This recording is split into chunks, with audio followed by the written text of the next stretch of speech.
the advantage muri Africa Kenny ta system hano hamwe yari na hari yaro na internet yari na byari yari na banking system yari so n'ibyo bintu bitari bihari kuzana umuturage ukamwigisha ukamuha smartphone ukamenya ukuntu afungura wallet ukamenya ukuntu transfer anuza amafaranga bitcoin n'izindi coins bizaba easy nicyo kintu cyambere azaba easy so I'm seeing muri Africa not only baba econ abantu nk'aba Elon Musk nziko bazakorera ibintu bikomeye muri Africa abantu nk'aba na Bill Gates barapanga ibintu bikomeye muri Africa so not only bangabo so ruvuga ngo ibi byose bishasha ama innovation yose mashasha batakora aha baza experiencing muri Africa hanyuma Africa dusimbuke age entirely ntibiza gutangaza umwana w'ahantu nka ntuza harya handi bahita ngo iki ahantu kure cyane habaho mu Rwanda Kenya cyangwa ku Ngombo ntibiza gutangaza umukecuru ku Ngombo azigera afatara atazi cyari cyo stock market cyangwa se wifi ariko akaba si bitcoin so na NFTs and so to me that's how I'm seeing Africa.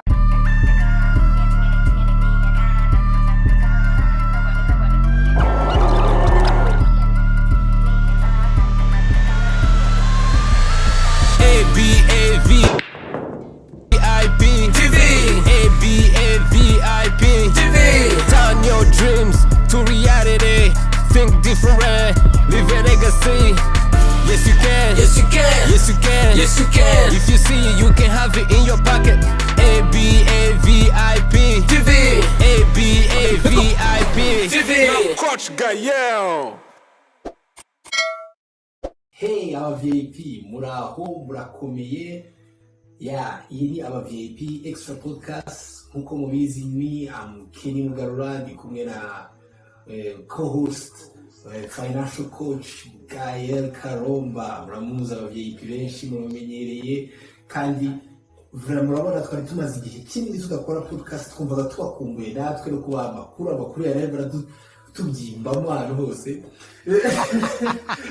Gael nabaraza kugikira bivugaho kuko Vimase tubakumbuye ke bazo nabutse Abavip mbere yuko tugira ikintu dukomeza muri podcast. Abavip tubakumbuye cyane hari nyinshi bimaze iminsi biba turabizi umwaka wose warangiye yari umwaka wa pandemic ibintu byinshi byarahindutse mu buryo bwa finance economy na business kwisi so tubafite ibintu byinshi tuzaganira tuzakomeza kuganira so ni mwice dutangira.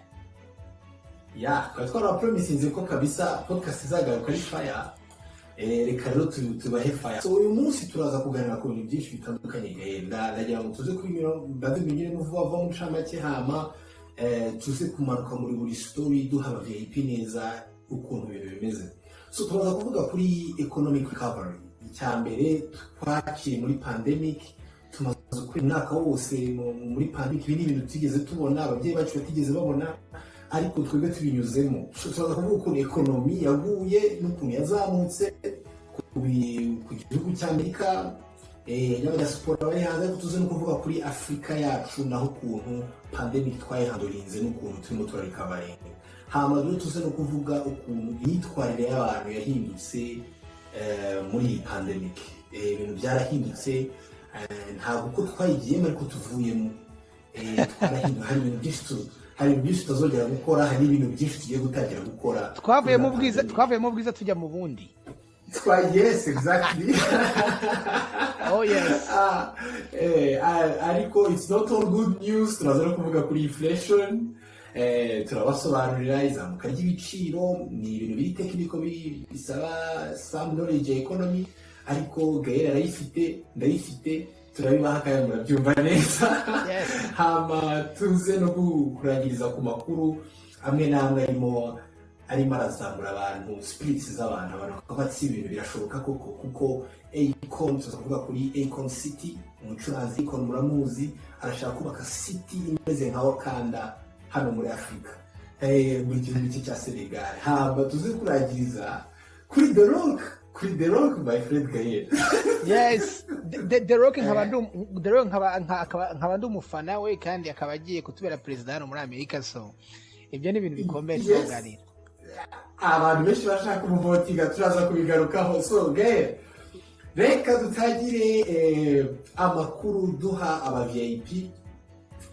What's coming muri economy recovery bimeze biti kuko biru kuva itariki 20 z'ukwezi kwa kabiri 2020 kugeza itariki 7 z'ukwezi kwa kane 2020 niho twabonye economic crash ya mbere yari iteye ubwoba kuva 2008. tubona economic crash ya crashinze economy kigihe niho corona bari bayideclarinze pandemic tujya muri total lockdown isi yose. Ama crashes yose ntagafundisi, iyi niyo crash yonyine yafunze isi total lockdown. So S&P 500 muri uwo munsi, in fact ku munsi wa 20 itariki 20 z'ukwezi kwa gatatu economy yose ya Amerika yaradipinze igera kuri the bottom. S&P 500 muri icyo cyumweru yaruzinze 1000 points. Iyi niyo S&P 500 atezi ni index tracking companies magatazi zikomeye muri Amerika zose ikazi tracking uko zikura n'uko zigabanuka, ariko uwo munsi yaruzize 1000 points ungana points menshi. Ariko 1 year after Gael imaze kugaininga 2000 points. Yanarushije aho yafungiye by 1000 points. So ama companies amwe namwe, that's true. Andi ntabwo safarinze cyane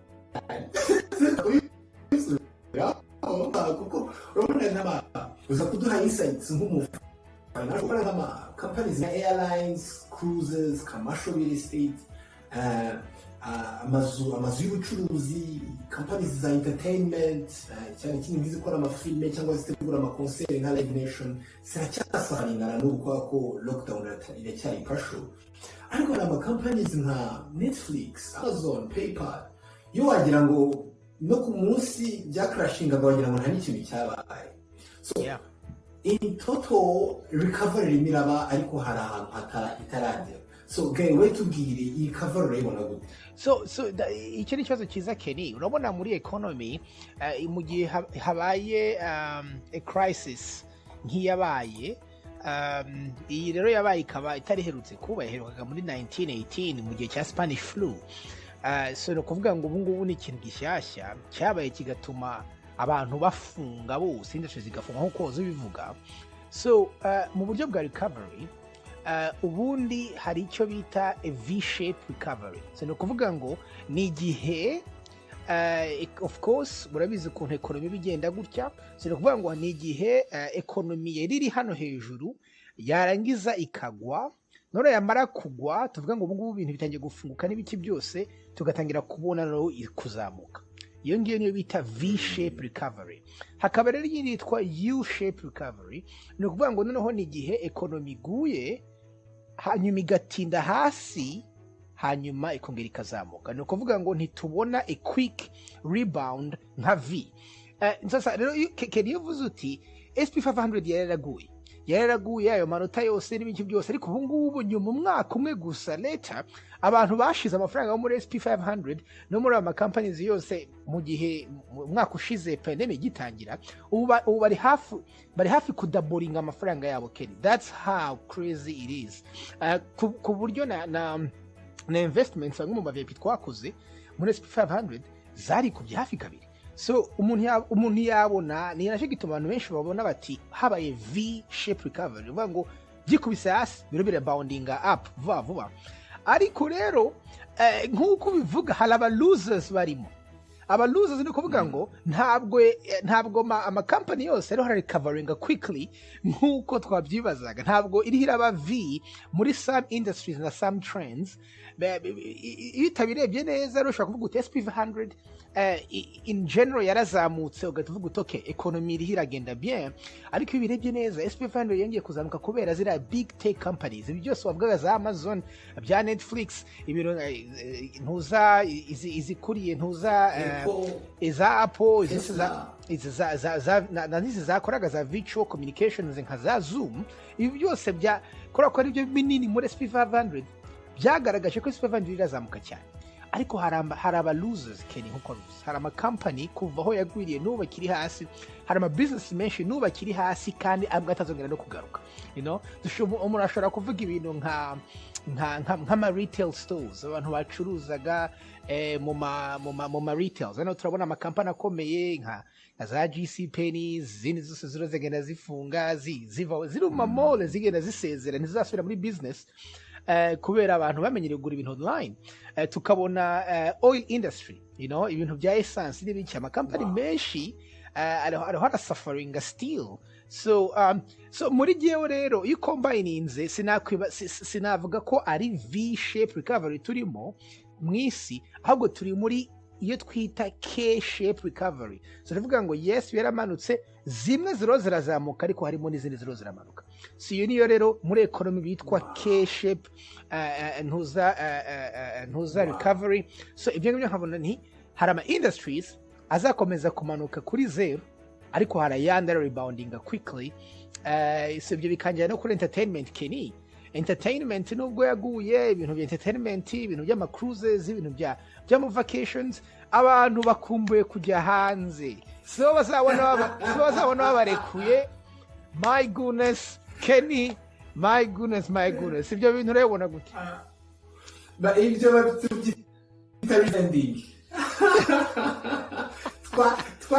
twayifashe, ariko umunsi bazaturekura tugakora revenge spending. Ahubwo hari ikintu uvuze kiri very interesting kuri iyo recovery. Biramanutse, birazamutse, ariko hari ibindi byagumye hasi. Kuko biribukije muri nkora research muri 1918 Spanish flu imaze kuvaho, nayo yakoze ikintu kimeze nka K recovery.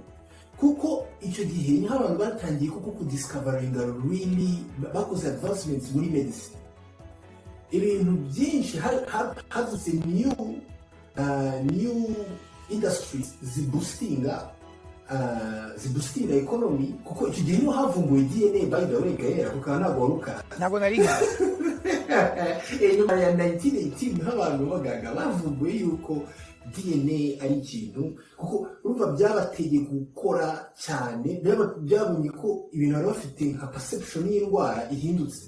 So natwe kuba tutangiye kuvumbura ibintu bishya, kubona ko online ari ikintu, gukorera online, gutumiza ibintu online, tutangiye kubidiscovering ubu bikagira ground. Byari bihari ariko ubu ntibifite ground. Bishobora kuba pandemic buri gihe driving forces zo creating ibintu bishyashya. Yes.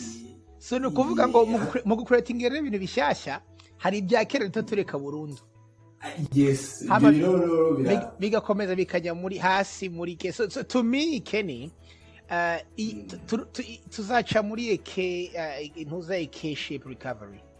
Iyi ngiyi ni K shape recovery turacamo. No kuvuga ngo muri K shape recovery do iyo utarebye neza, bamwe barakomeza bagakira, abandi bakomeza bakanakina. So that's why umuvip wese urumva agomba gukora research, akumva neza ibintu nk'ibi ngibi, hanyuma akajyana n'ama trends n'ama industries ari azakora a rebound quickly. Umuntu aruri hasi akorera muri za business ziramanuka, akabimenya neza, agatangira gukora adjustment. Yeah, that's true. So reko umuvip baza kugira ikibazo twandikire muri comments, tuze kukigaruka, reka twikomereze no muri Afrika. Kandi abavip bajye batubwira ideas zabo nuko batekereza, si i recovery turimo ni ihe kuri bo, babona ari V, babona ari U, cyangwa babona ari K. Bajye batubwira, bapostinga n'ibibazo. Yes, baraza kutwandikira. So reka no twigire muri Afrika. Pandemic ikubita on a level y'abaturage tuguma mu rugo, abantu bamwe zanira bica, kandi muri asanzwe hari inzara mu bihugu bimwe na bimwe bitaratera imbere, n'ibihugu byateye imbere muri iki gihe inzara yarahageze bikomeye cyane. So bavuga ko on average twagize growth ntoya iri kuri -2. So GDP ntabwo yavuye cyane, minus average y'ibihugu byinshi muri Afrika. Ariko ikibazo cy'ibintu ni uko abantu bamwe bavuga ati iyi GDP growth ikomeza ishobora gukomeza ntabwo ihari zirimo ziraguma Burayi nizo barimo bakora UN yagerageje gukora initiative ko twese tubone ariko ntabwo zirimo zirajyaho only 10% nko mu Rwanda harundi abamaze gutera urukingo rwa mbere ni bakeya kandi bagomba kubatera inkingo ebyiri. Icyo ni kimwe. Icya kabiri, ibihugu byo muri Afurika bimwe na bimwe bifite amadeni kandi ayo madeni twafashe nabi muri 2020 kandi muri 2020 ntabwo twari dufite na production ihagije kugira ngo tuzakubashe kwishyura nayo twari twakoze mbere. So hari ibihugu bimaze kugira debt burden ikomeye cyane ku buryo nka Zambia ejo bundi yadifotinze ku malonzi yayo aravuga ati jya malonzi sinyabashije kandi amalonzi amwe n'amwe afitwe n'igihugu cyitwa Ubushinwa kandi Ubushinwa bufite gahunda yo kuza kubera muri Afurika burundu. So ni ikibazo dufite gikomeye kuri Afurika. Twebwe ikibazo s'uko economy zacu zapfuye ahubwo bishobora gukomeza igihe kirekire. Okay, what do you have to say about this?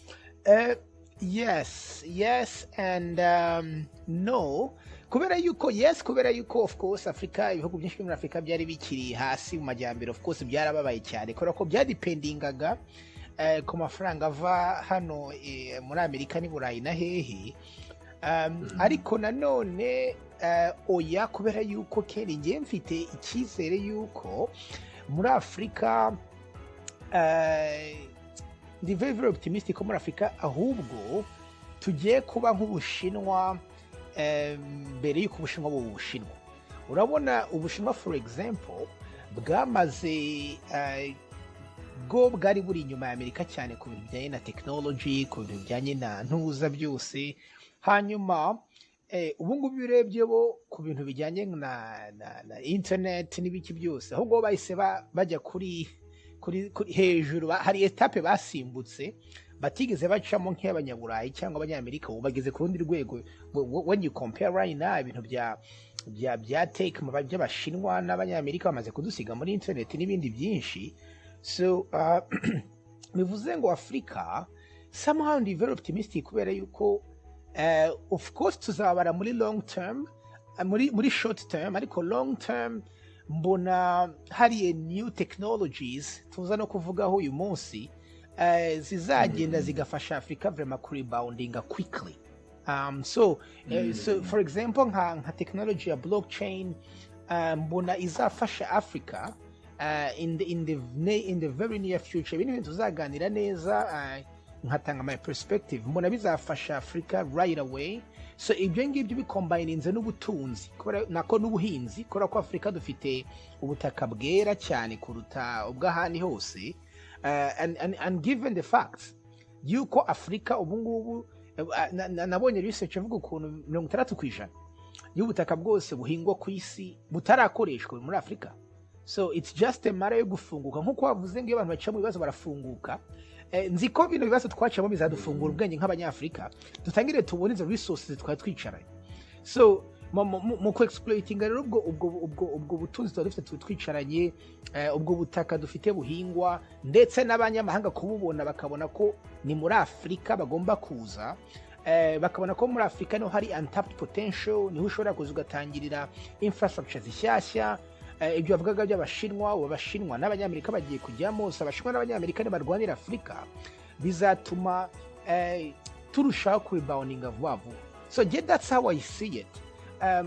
Mbona yuko yes tuzabara gatoya, yes twarababaye, ariko ino opportunity yo kugira ngo tuzahite tureboundinga vuba. So ubu nzi abana benshi b'abajene iwacu mu Rwanda, Burundi, he hose bazicara bagahagurukana ibitekerezo bidasanzwe. So right now can you imagine umuntu abona abajene nkamwe Kenny ejo bundi rurambwira ama project ufite yo gukora ibihingwa, ibintu nka ibihingwa. So ngewe kera mfite imyaka nk'iyawe sinatekerezaga kuba nakora project yo guhinga muri Afrika. Do you see what I'm saying? Do you see what I'm saying? So no kuvuga ngo abantu barahindura ibitekerezo kandi ndabona ahubwo the future is bright for Africa. But yes, kuri paper turasa nabi, ariko hari optimism coming, hari something coming. Ibyo uvuga ni ukuri cyane icyo kintu wavuze cyo gusimbuka yigeza za technology iyo ureba abanyamerika stage za technology bakiyemo amatelefone manini ibintu ubu tutigeze dukoresha twebwe dushobora gusimbuka izi systeme ziri financial bubatse z'amastock market n'ibiki tukadive direct muri blockchain tukajya direct muri blockchain no muri cryptocurrency and that's the thing no kuri bizaba ugasanga turi froginze ibyo bintu byose birimo biragenda bisaza tukajya mu bishyashya direct kandi ugakomerezaho kuri productivity. That's really nibaza ko ari ikintu cyiza cyane nka Afrika ifite nka advantage kandi noneho twajya gukora ko economy zo muri Afrika dufite n'ubutunzi buri kamere busanzwe dufite ama oil dufite ama diamant n'ibindi nk'ibyo nibaza ko ibyo ari ibintu bishobora kuduha a huge push muri becoming economy long term. Ahubwo Kenny kutukira aho ngaho hari ukuntu twata tuvuga kuri iriya topic ya econ kuko neza ijyanye n'iyi ngiyi twari turimo. Exactly. In fact, reka dukomeze nubwo twavuze tuze kuyivuga nyuma. Vuga headlines gatoya hanyuma mite mbihuza n'ibitwaro turavuga. Ya, kuko Abavip hari inkuru imaze iminsi isohoka Akon arashaka kubaka city imeze yo muri Wakanda. Okay, the technology ashaka gukoresha izaba ari the highest technology ever. Itari muri Amerika, itari muri Singapore, itari muri China, izaba iri muri Dakar, Senegal. So izaba ari technology nziza muze kugenda kuri internet mu Google icon city muri uko city za imeze izaba ari city nziza cyane. Iko city izaba ari na cryptocurrency muri cryptocurrency za pouring cities nta mafaranga azakora muri cryptocurrency gusa.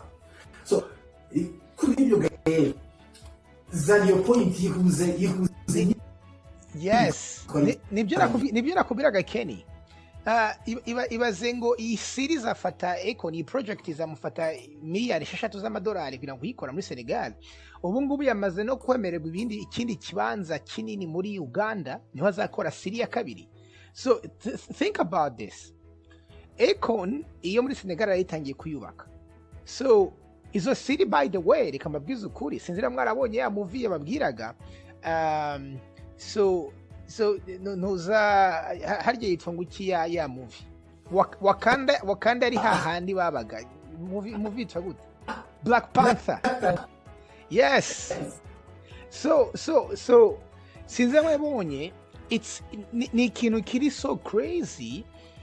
Iyo siringi izaba ari siri nta internet izaba irimo ibintu byose bizabyubake kuri blockchain. So dokuvuga ngo ibaza amashuri muri iyo siri, ibaze ibiro muri izo siri, ama financial system muri izo siri, ama restaurant muri izo siri, ibintu byose byubakiye kuri blockchain system.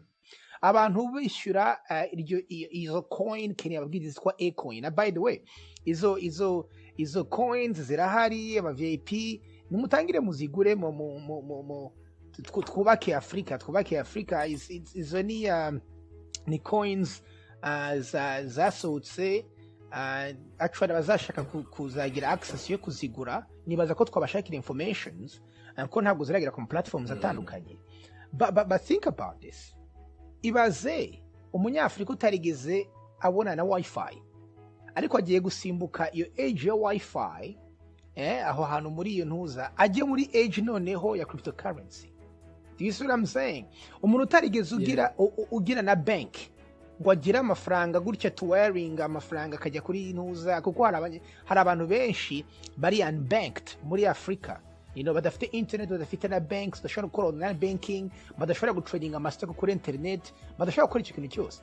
Can you imagine gusimbuka iyo era yose abanyaburayi n'abanyamerika baciyemo bakisanga muri iyo? So that's what's going to happen in Africa. Kubera iki Kenny? Kubera yuko ibi bintu ama series nk'aya ngayo, ayo ma creative innovation series nk'ayo ngayo kuyazana muri Amerika cyangwa i Burayi n'ahandi hose biragoye. Kubera yuko hano dufite ama regulations menshi, dufite system zamaze kubakwa ku buryo gushaka guhindura systeme haba harimo abantu babirwanya bavuga bati yewana no ababenefitinga kuri iyo systeme. Yes, kandi wibuke neza ko abafite ziriya systeme za kera nibo ba billionaire right now, nibo abantu bafite aba politicians bacu hangahe Burayi no muri Amerika mu mufuko yabo barabafite. So rero kuzana ikintu gishyashya kiza kudisrupting ibintu bye biragoye cyane, biragoye, it's almost impossible. Murabizi ukuntu kugeza n'ubu ngubu tuvugana ibintu nka za bitcoin biki byose abanyamerika baracyagira ngo kubera iki, kubera ko baratinya ko bibomora isystem yari ihari already established. Exactly. Okay? Kandi ngo if it's not broken don't fix it. But the problem is the advantage muri Africa Kenny ta system ahantu hamwe yari nahari yaro na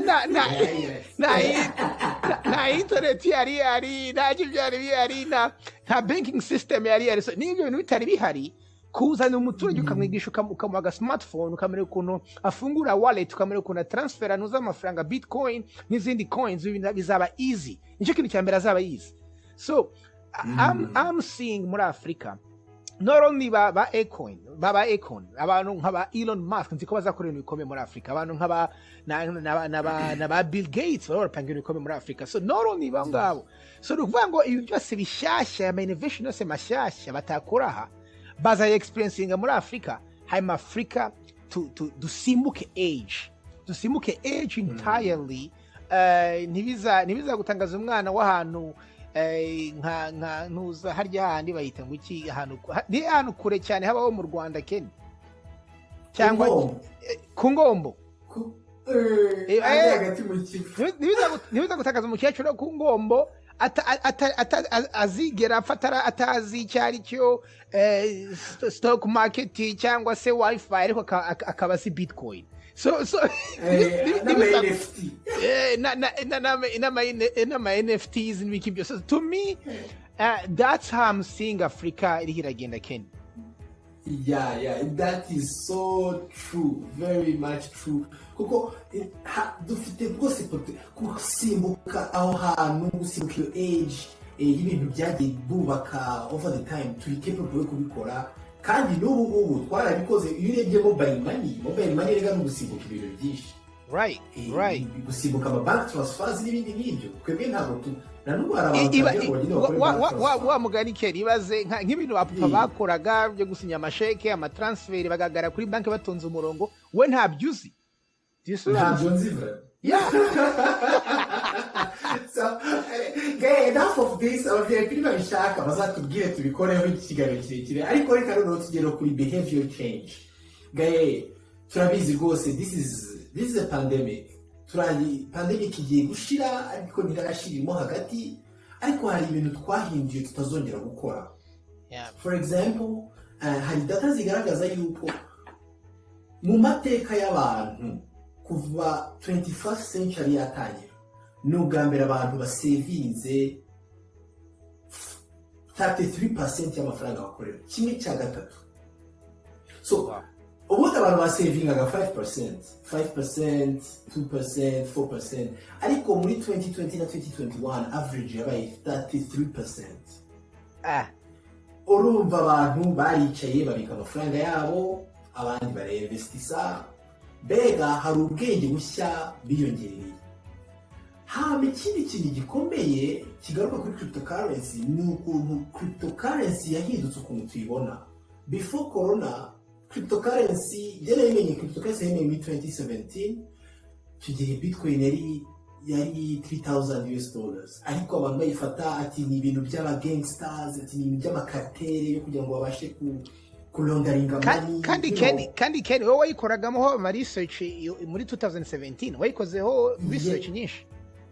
Yes, nekoze research nyinshi, ariko abantu bayifata nk'ikintu cyo kulondaringa amafaranga, amakartere asigaye aguranga ibintu on black market bakoresha cryptocurrency, which is not the case now. The case now, cryptocurrency is an asset.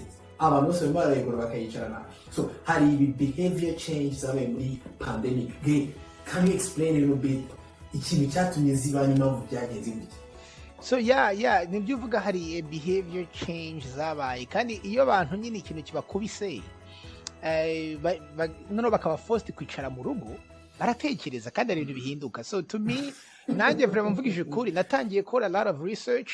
Ngewe warantanze gukora research kuri bitcoin. Bitcoin natangiye gukora research yayo neza muri 20 itangira. Hanyuma mbona ko kino kintu biranstable bose ntangira kuzigura gutyo. Ariko sigegenye n'abantu benshi batangiye kubona ikintu cya bitcoin cya cryptocurrency ari ikintu kiri hano to stay. Cyane cyane noneho tuvuze kuri ku bintu nka bitcoin uburyo abantu bayifata nka ni currency idahura na inflation. So kubera ko ari currency idahura na inflation rero abantu bayibona nka store of value kubera yuko urabizi ko bitcoin zizaba miliyoni 21 gusa zizaba printed zizaba mined forever. So ibintu tuzaganira neza. So abantu benshi babona nka store of value ibintu abantu batangiye kwiga ubu muri pandemic. So wagaraho gusavinga ni skeptical Kenny kugusavinga ni skeptical kubera yuko kugusavinga ni skeptical kubera ko hari yiba umuntu hari igitabo cya psychology kiza nasomye cyitwa Atomic Habits. Havuga ukuntu yiba abantu ba making rational decisions iteka ryose mu gihe gikwiye n'ikidakwiye. Abantu bose baba kuri iyi si baba byibuze ari abakire kandi bari healthy. Ari igituma abantu bamwe batari healthy abandi nabo bikabananira undi ukaba ufite inda yanze kugenda. Nuko sometimes hari ibyo urya uzi ko ari bibi ariko kubirekanya ukabirya kubera kakantu kubikagira. So icyo nshatse kuvuga uku gusavinga njye nibaza ko kwabaye forced na circumstances. Ngiye mbona abantu nongera kubarekura sha irrationality zawura mbona bazongera guspendinga tu. Okay, aho I admit nabyemera ariko yangarukira abantu nabo ndabagarukira bagarukira kuko muri uyu mwaka financial apps abantu badownloadinze zabaye nyinshi. Even the downloads of financial apps zariyongereye n'ibiganiro bya finances muri 2020 nk'uko twatangiye Abavip nk'uko abantu bari interested kubyumva. You know why? Nuko bumva ko amafaranga 2020 yabereza agaciro k'amafaranga. Ndacyafite faith mu bantu yuko bazakomeza at least basavinge 33% n'inyinshi ariko kambe bazagumeje 10%.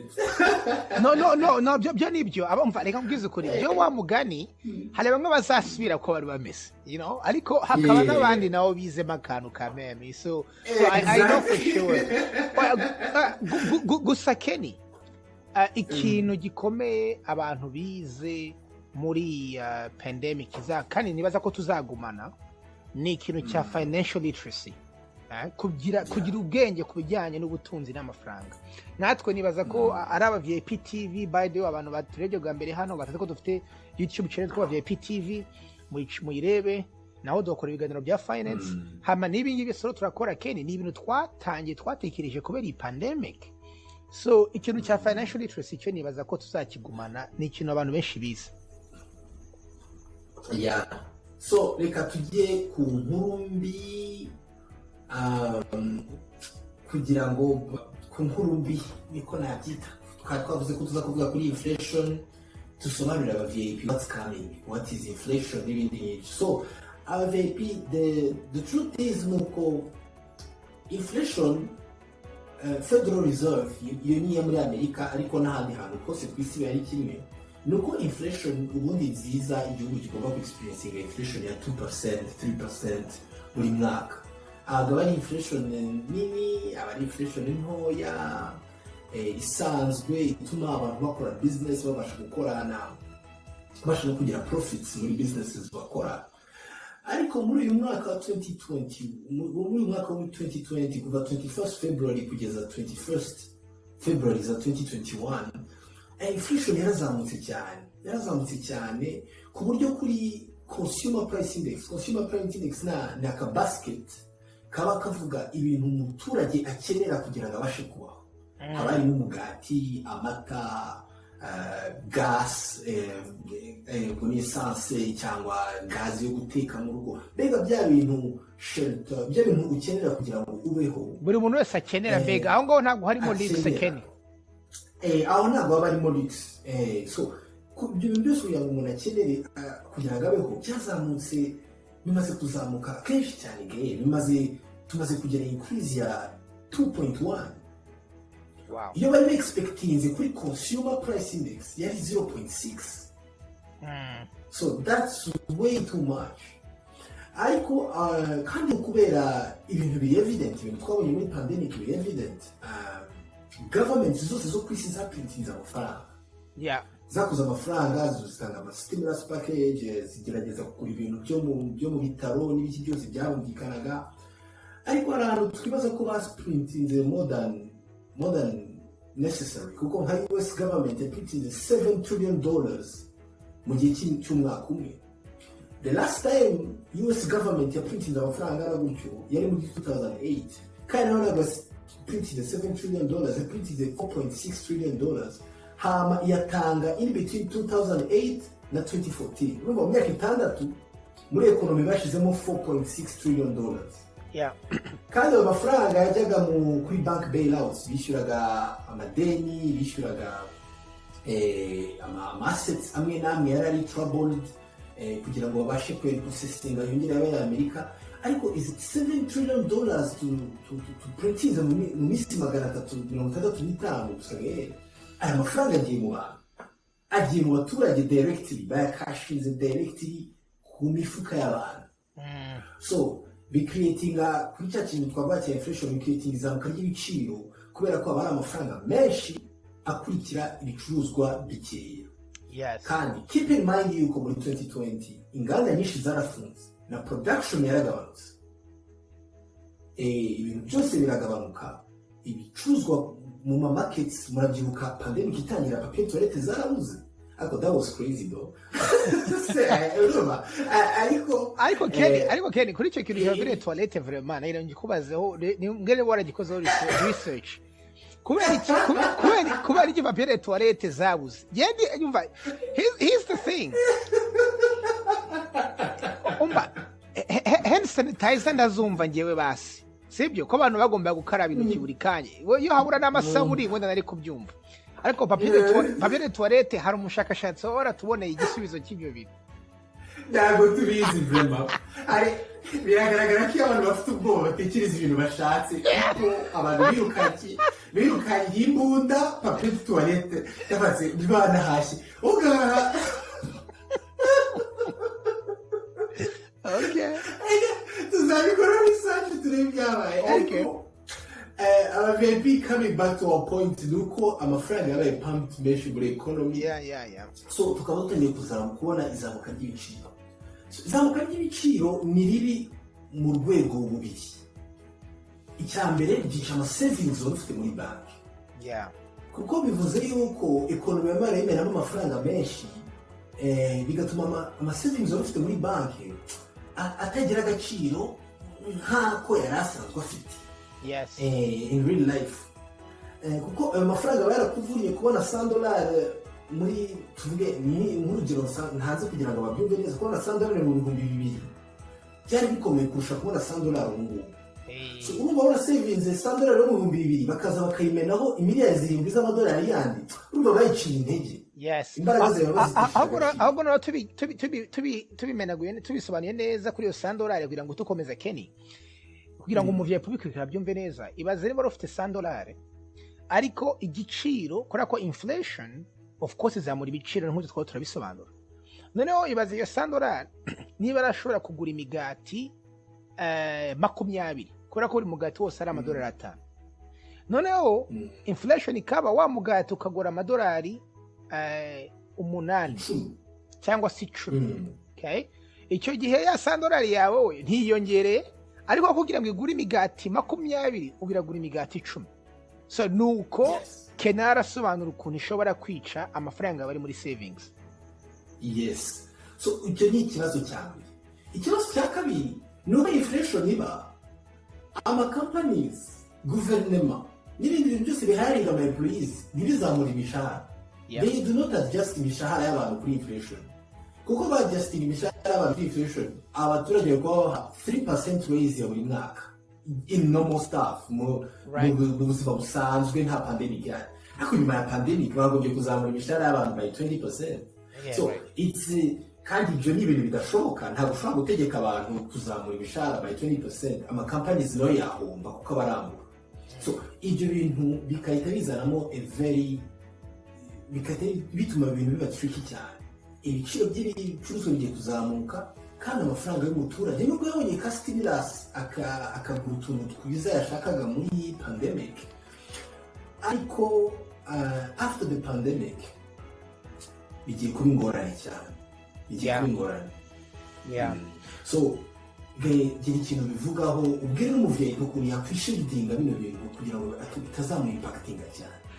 Ken ubisubije neza usobanuye neza inflation ibyo byose ku buryo njyewe ahubwo ndi buvuge ku kuntu noneho ukuntu umuntu natanga riyo nuza examples ziri practical kugira ngo byibuze umuvyeyi yumve ikintu yakora. So icyo kintu wavuze turakibona actually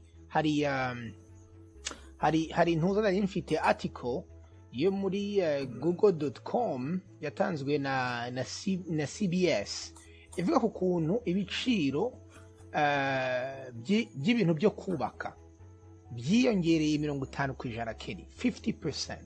Ni ukuvuga ngo urubaho hano mu makuru ndasoma urubaho rwa 2x4 cyangwa urubaho rwaguraga amadolari 3 ubu ruragura 6. So ni ukuvuga ngo ibyo bikavuga yuko byo muri make bizongera urebye agaciro k'inzu nshyashya umuntu yakubaka ubu nonaha hafi 50%. Ibigaro bikaba biratuma byibuze inzu isanzwe umuntu ubu ngubu buhoragura niba uragura inzu nshyashya ubu ngubu byibuze inzu isanzwe ibyumba 3 na salon inzu itari nini cyane ubu ngubu bihenzeho 20,000. Can you imagine? So kubera iki kubera ko price y'ibyo bintu yagiye hejuru. So mvuga ngo rero ibiciro byo kubakana n'amazu niyo bigiye hejuru. Then tukavuga yo consumer inuza index price uvuga neza yazamutse umugati amata aho kuba byose bigiye kuzamuka. Ikintu kimwe nabonye kiri mu buzima nuko ibiciro bizamutse ntibyongera kugabanuka. iyo wize neza ibiciro bizamutse 90% bigumaho byari biri. Ntibavuga ngo ngoke bw'imbaho zari zihenze kubera yuko nta production ariko nizongera kuboneka tuzagabanya. No, so nagaruko bigenda biguma hahandi kubera ko bamaze kubona ko n'ubundi abantu babishoboye babyafodinze kandi ari need. So ibiciro bizamutse amafaranga uhembwa atazamutse aho birakubabaza long term bibabaza savings zawe. Ariko umva ikintu ushobora gukora nk'umu VIP noneho nabi icyo ukora abantu bunguka cyane mu gihe cya inflation ni abantu bafite investment kubera yuko investment Kenya nuvuga ngo niba narafashe ideni ry'ibihumbi 100 muri 2015 inflation nikomeza kuba ntabwo banki izazamura ngo ivuge ngo goke ngo byari 100 ngo ariko 100 byataye agaciro ngo ubutumi 150. Ideni riguma ari rya deni kandi wowe ukaryishyura ririho rirata agaciro.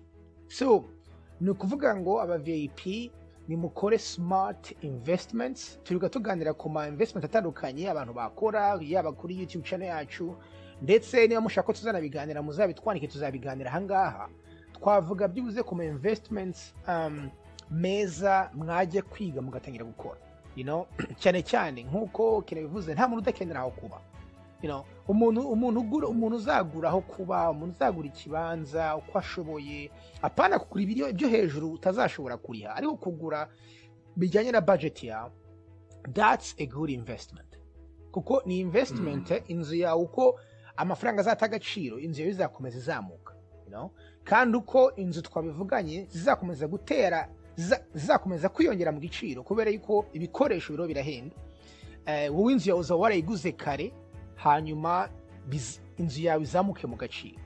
So no kwango ikintu umuntu yakora yakwa investinga of course umaze gukuraho emergency fund emergency fund ni nziza cyane kubika amezi 3 ahantu safe asigaye investisinge ahantu wizeye ahantu wakoze research kandi mu kintu kitaro kirata gaciro apara kuvuga ngo nategereje investment ngiye kugura imodokari imodokari ntago ari investment so shira mu kintu gishobora kugira gaciro long term cyangwa investing muri business ishobora kugira gaciro long term ahubwo tukiri kuri ibyo izo ndwara twaririzinze course yacu ya stock market last year yes ya India stock market VIP so nk'umuntu watangiye gushyira muri S&P 500 urabona ko yari coverinze fully urabona ibi ama assets nk'uko bivuga ama assets ari immune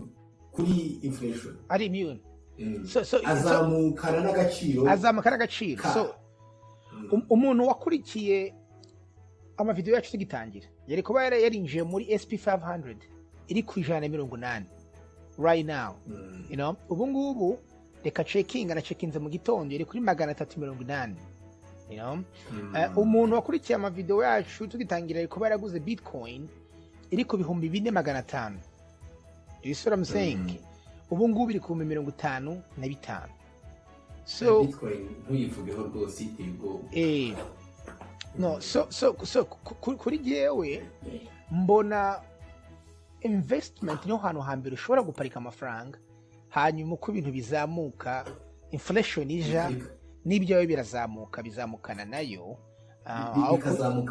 yes ariko nanone Kenny umu VIP uradukurikirana ntihutire kujya kugura ibintu ko investinga mu bintu tumva kugira ngo gusutirwa na inflation ko ushobora ku investinga n'ubundi mu bintu tumva ugasanga ugahomba so ntutanguranwe n'igihe fata umwanya wige kuri research ukurikira amavideo yacu amwe namwe hanyuma uzabasha kugira decision wafata cyane so aba VIP nk'ibisanzwe ni educate yourself banze umenye ibyo ugiyemo hama numara kumva umaze kuba comfortable uvuga ahantu maze kuba comfortable bashobora investinga kandi nta kibazo mfite icyo gihe go for it kuko inflation is coming so ku nkuru ya nyuma rero ya fine gaye The Rock